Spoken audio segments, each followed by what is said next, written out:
Hello everybody, this is Dr. Kevin Connors again, and we're going to be talking about the different diets and some of the confusion that can come in when a person has cancer. What are they supposed to do? There's a lot of different things out there. You can read different things on the internet. Can be very conflicting, and it can be very confusing. So we're going to discuss that in this short little um, presentation. What am I supposed to do? Do I just eat whole foods and try to eat naturally? Do I try to go to a juice fast and be eating mainly vegetarian or vegan, or do I do a ketogenic diet where I'm not eating any carbohydrates? It quite frankly can be extremely confusing. I understand that, and you can find yourself scratching your head not knowing what to do um, if you've been diagnosed with cancer, because there's information that seems extremely valid. Somebody that has been cured doing a juice fast type diet, and somebody who's been cured doing a ketogenic diet, and there seems to be a lot of information that support both camps. So, what am I supposed to do? It can be difficult to decide. So we're going to try to clear some of this up in this presentation. There are really three, you could argue that there's more, but we're going to talk about the three main cancer diet camps out there. What are the three camps that, maybe stake their claim and have a dogmatic approach that this works for everybody? So I'm going to try to dispel that a little bit, because I don't believe everything works for everybody. Your body is different than my body, and what might work for my cancer might be completely different what might work for your cancer. So let's talk about the pros and cons of these three different camps and help to dispel some of the myths that go along with it. The first would be the ketogenic diet camp. That is the sugar feeds cancer camp. Much has been written about sugar feeding cancer. And though I wouldn't say that any of the camps disagree that excess sugar is bad for you, we'll talk about that. But a ketogenic diet camp holds to the fact that we want to stop um, eating any glucose, basically. All food is going to ultimately break down into glucose, but there is a way through a very strict ketogenic diet, that you're using ketones as a fuel source instead of glucose. So let me explain a little bit. Normally in your mitochondria, you absorb glucose into the mitochondria. It goes through glycolysis and through the Krebs cycle in order to make energy. That's a normal function of your body. When we have excess glucose, we can have all sorts of problems that can cause us to gain weight, that can cause us to have diabetes, all sorts of different issues. But the ketogenic diet camp, when it comes to cancer, states that glucose feeds the growth through the metabolic process to create new cancer cells. So we want to cut off that diet of cancer feeding on glucose. So we're gonna completely eliminate glucose from our diet, and that's how we're going to really win this war. So it has some benefits. There's some truth behind this, and we're going to discuss that. The second diet camp, you could say, is the vegan type diet camp. Now, a vegan type diet camp would be more towards like the Gershon protocol, where you're juicing a lot. You're staying away from meats. You're not eating any meats whatsoever. Very different. I mean, completely opposite of the ketogenic diet camp. Though, even in the vegan diet camp, we're not talking about eating cookies and cakes and that sugar is good for you. They're not saying that, but they're saying that it's not about cancer feeding off of glucose, it's cancer feeding off of different amino acids, and we'll talk about that. there's truth about this. So even though there's been a lot of people that have done really well with their cancer on a ketogenic type diet, there's been just as many that have done very well, probably many more that have done very well on a vegan type diet. So we'll discuss that. And then the third camp that we're going to talk about is really just the mixed camp. This is what I talk more about in my book because it's just kind of a middle of the ground, and everybody could benefit from eating more organic food, trying to eat whole foods, trying to eat the way God created foods to be eating. And that means that you're not eating cookies and cakes and everything either. So we're understanding that we don't want excess sugar that causes acidity, that causes all sorts of problems. But it's not so much we're looking at staying away from all glucose, and we're not so much staying away from all amino acid proteins either. So that's where the mixed camp would come in. So what am I supposed to do? First, let's talk about the ketogenic diet.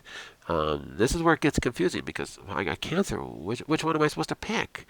There's no cut and dry answers to this. We'll talk about some genetic pieces to this that can be extremely helpful in making that choice. But let's first talk about this ketogenic camp. So how does ketosis work? Now, traditionally, you eat foods that break down into glucose.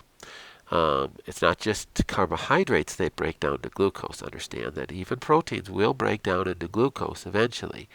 Your pancreas secretes insulin. Insulin brings the glucose into the cell. It's very simplistic, I understand. And then the glucose is broken down and through glycolysis and the Krebs cycle, and you make energy. And that's how you live, is you need that ATP in order to make energy. Now, a ketogenic diet eliminates all carbohydrates. And I know there's a lot of different ketogenic type diets out there, but a true ketogenic diet is getting your body into a state of what's called ketosis, meaning that your blood glucose levels are fairly low, between 50 and 75 fasting blood glucose levels, and you're using not so much glucose for energy now, but ketones for energy. That is what from the breakdown of protein, you're using that as an energy source. And the theory is that you're basically starving cancer of its main energy source. The problem comes in is that glucose isn't always cancer's main energy source. So the baseline problem comes in is when we start making dogmatic statements that aren't necessarily backed up by scientific studies. There are many cancers that do feed off of glucose, but you're going to see there's many cancers that feed off of methionine, which is an amino acid from proteins. And we could be doing ourselves a harm being on a ketogenic diet if our cancer is feeding off of methionine and other amino acids, because basically that's all we're consuming is amino acids. So I go on this ketogenic diet, which is very difficult to get your body into ketosis, and it's a very strict diet, and I'm actually doing myself more harm. It's kind of frustrating. There's a lot of books about ketogenic diets right now. It's kind of a big fad, because you can lose weight on a ketogenic diet, you can gain muscle on a ketogenic diet, so it's kind of big in the weightlifting arena now as a ketogenic diet, but you have to be careful. There's a lot of dangers in a ketogenic diet. Glucose is the main energy source for your brain, and when you put your brain in a ketogenic state, you can go through all sorts of symptoms and issues, and even some death of neurons getting into a ketogenic state, and it can be harmful. You can have side effects doing this as well. So I do want to warn you about this. Most of the success with ketogenic diets and cancer are more with the brain cancers. You've heard of ketogenic diets helping children with epilepsy. That's because glucose is the main energy source of the brain, and when you take away that energy source of the brain, you're not going to have those neurons firing so quickly and not having seizures. So ketosis ketones burn much more slowly, and it can be beneficial to be in a ketogenic state in that instance. Now, there's other cancers that can feed off of ketones too, so it's not just brain cancers, but we want to know where you're at from a genetic standpoint. We're going to get into that in just a second.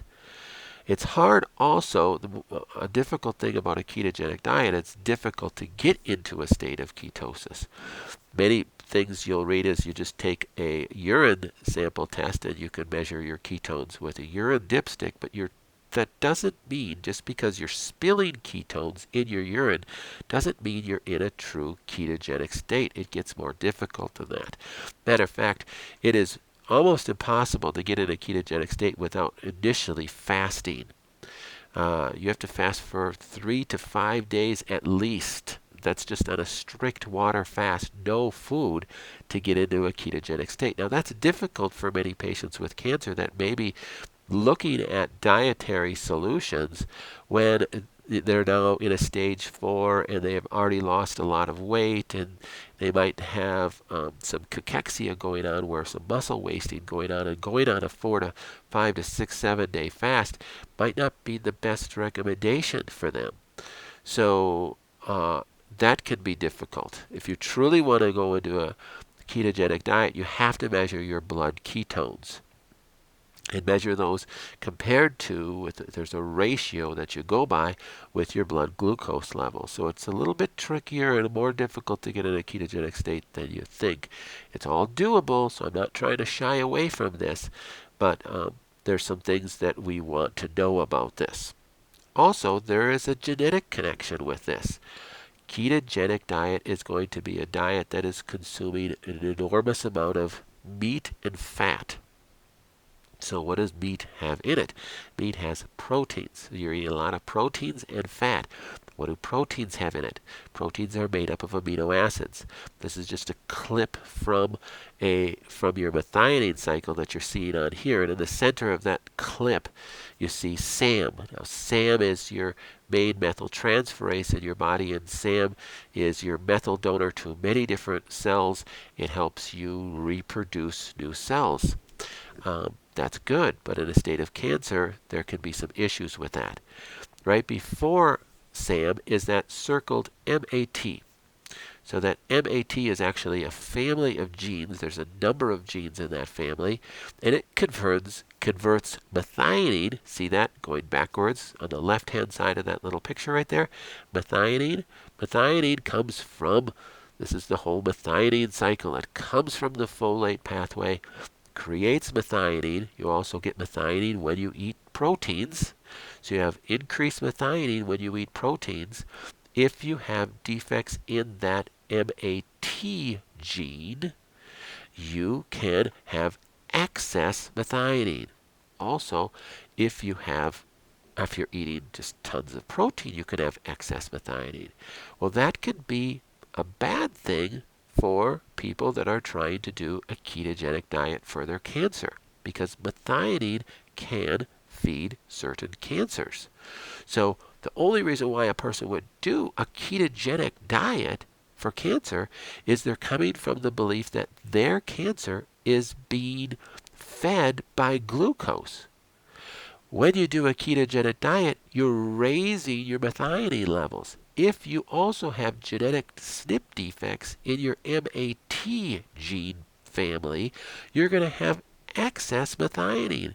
If your cancer actually feeds off methionine, which many cancers do, there's much research about this, and there's much data about this. Again, not all cancers, but if your cancer is feeding off methionine and you're going on a ketogenic diet, plus you have MAT SNP defects, that's not good. You are actually causing the cancer to grow much more quickly. So, oh golly jeepers, that's not good. That throws just even more questions my way, right? Well, you could measure that genetic pathway. So that's what we do with all our patients, and that's what I'd suggest you do. You could go on 23andMe, I'll give you more data later, and get a SNP defect pathway check, and you can see if you have MAT gene defects. If you have MAT gene defects, I highly suggest you don't go on a ketogenic diet. You are increasing your methionine levels, and you're increasing the risk of your cancer feeding off of that excess methionine. Follow me? If you're lost a little bit, go back and listen to this again. We don't want excess methionine, and a ketogenic diet itself can increase my methionine levels. Now, it typically won't if I don't have any SNP defects. That's defects in that MAT gene. If I don't have any defects in that MAT gene, well, methionine will cycle through to SAM to SAW and then to homocysteine and down through the CBS pathway, etc. And I talk a lot about that in the gene information on our website. So go to that Connors Clinic website and click on the genetic tab, and you can see a bunch of videos on that. It'll be really helpful. But if I do have MAT gene defects, I am going to have excess methionine. Even if I'm not on a ketogenic diet, I'm going to have excess methionine. And if I have cancer, that excess methionine can be a not good thing. Follow me? So, there's some ways to know what diet you should be on if you look at your genes. It can be helpful. All right? So that circle is the methionine. The arrow is the MAT. That's the gene that we look at. All these little little bubbles on this diagram are different genes, and those are measured through a genetic profile. And 23andMe is the least expensive genetic profile where you get just a whole smattering of genes that we can look at a lot of different things, not just this. Does that make sense? We don't want excess methionine. Ketogenic diets will increase our methionine, but if we don't have any defects on the MAT gene, that's no problem. But if we do have defects on the MAT gene, that can be a problem, and a ketogenic diet might not be the right thing for my cancer. Follow me? Oh boy, so that's not good. So if you do have defects in the MAT gene, I always suggest do not do a ketogenic diet. Does that make sense so far?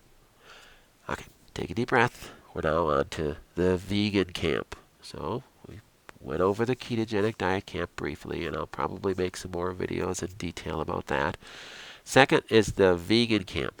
Should I go on a vegan diet? This is more of like a Gershon approach, where we're not going to eat any dairy. We're not going to eat any eggs. We're not going to eat any meat whatsoever. We're just going to eat vegetables and fruit, and that's what we're going to function with. Well, the vegan diet really is what I call a low methionine diet, because that's really what you're doing. You're trying to decrease that methionine levels in the case of that your cancer is feeding off of that, or we're feeding the cancer by causing excess methionine levels.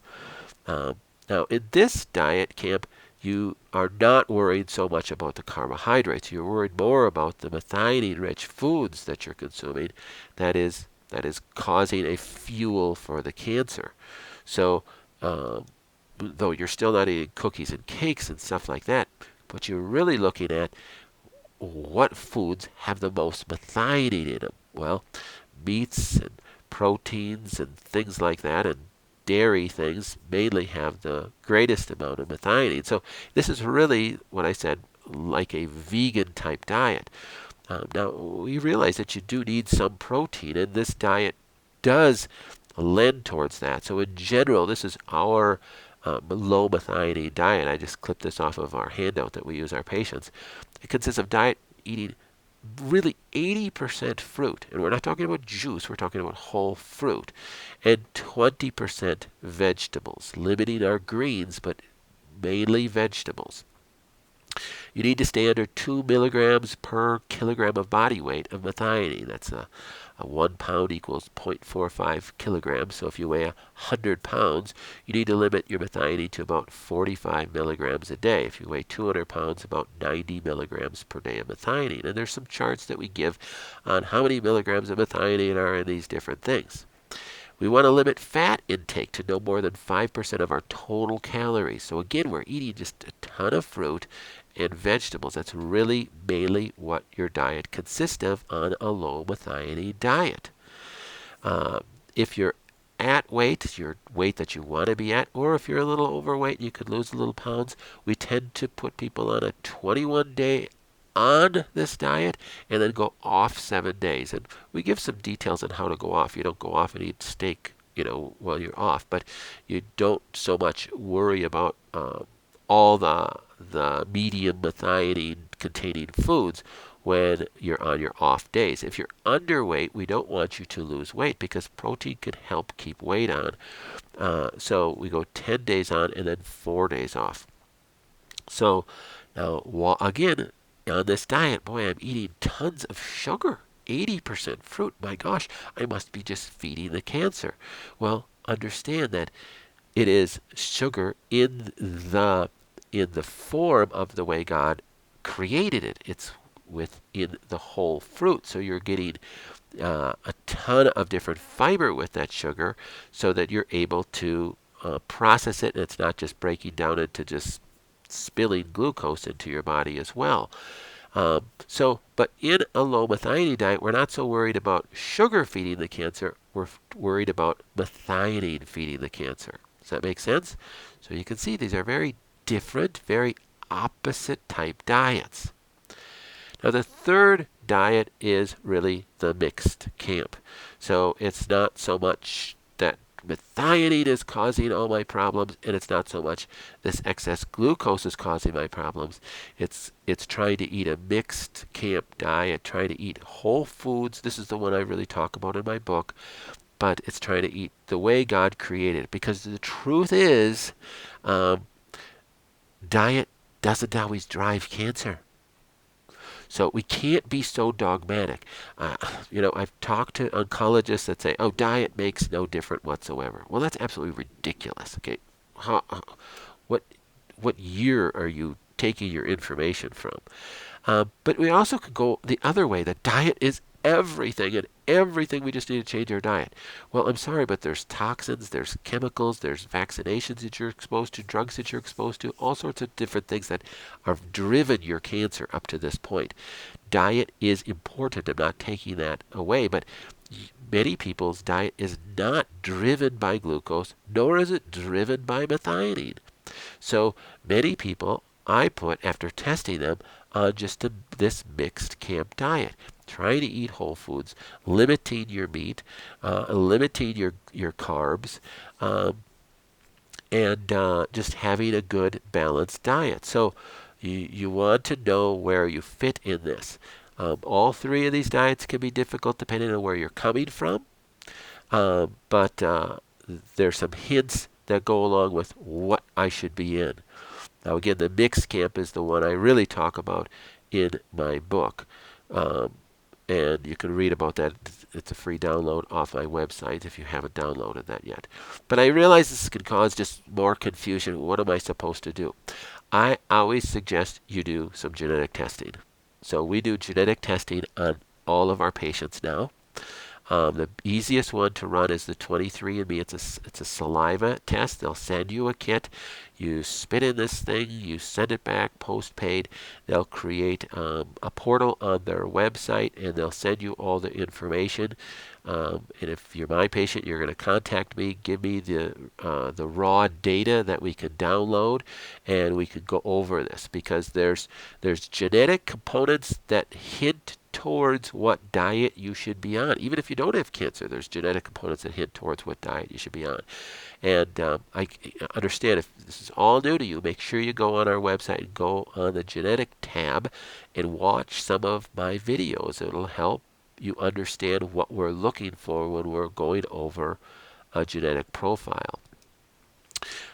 So here's another example of a piece of your genetic profile that suggests that glucose is the thing that you have to stay away from. If you have a PDH defect, that's the gene right past that arrow there on the left-hand side, you are going to not be able to make glucose go into the Krebs cycle real well. It's going to be shifted straight down that line on that chart right there into lactate and cause an increased consumption of lactate and glucose by cancer cells. So knowing these different gene profiles, knowing where you have SNP defects can be essential. Do I have MAT gene defects? Do I have LDH, PDC, PDH defects?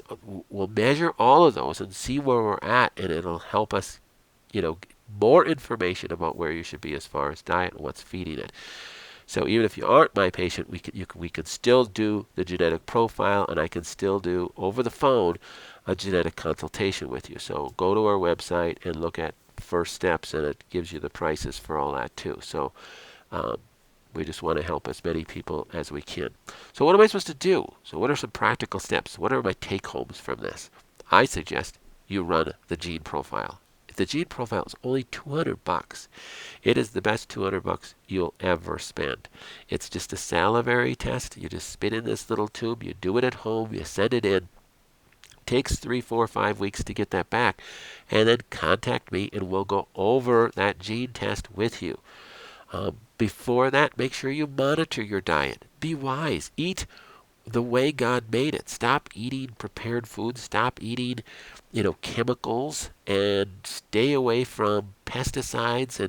And that's a whole other thing with your genes. If you have PON defects or genetic defects in your cytochrome P450 pathways, you can't even detoxify well, and that could be the major reason why you got the cancer in the first place. So if you're constantly toxifying yourself with more things, you're going to be in a world of hurt. So try to eat organic. Try to make more of your food, and watch my videos. I have a ton of videos on our website, not just about genetic things, but on cancer and Lyme and everything else, more than you could watch in a lifetime probably. I don't know why I keep making these, but I want you to know how to take care of yourself. And rather than me explain all this to each person, I'd rather have you watch these videos so then I can only explain it once, because I'm losing my voice. Alright, so you made it through this video. Fantastic. You get a treat at the end. Share it with other people, and I hope this helps, and I'll be praying for you. Thanks. Bye-bye.